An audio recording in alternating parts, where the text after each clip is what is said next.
Good afternoon po mga ka-YouTube. Hindi po tayo sa farm ngayon.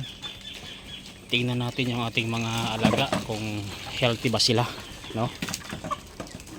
I-check muna natin.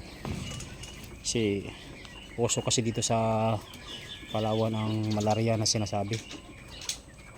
Kung yung tao tatamaan ng malaria, ganoon din po yung mga manok, may na malaria rin po sila.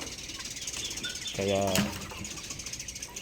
i-check po natin ngayon kung meron ba silang malaria. Ito po sila, mga healthy naman. Ang problema lang ay nag-uumpisa na sila molting yung nag-uumpisa na sila maglugon. Yan, naglulugon na po sila. So papasok na po ito sila sa 3 months yung edad nila. First time ko po mag-alaga ng ganitong klase ng mga manok.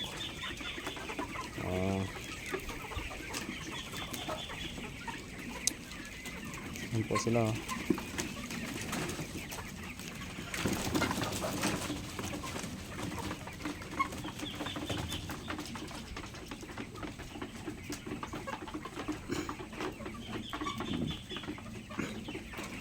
Yan.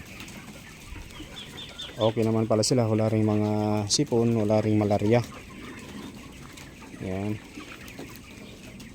May pakunti-kunti lang silang mga ipot na kulay green. Yung green po na ipot, yan po yung malaria na sinasabi. Dalawang klase po yan, malaria tsaka avian malaria. May mga antibiotic naman po dyan para sa mga sakit na ganyan. Kaya madali po silang magagamot kung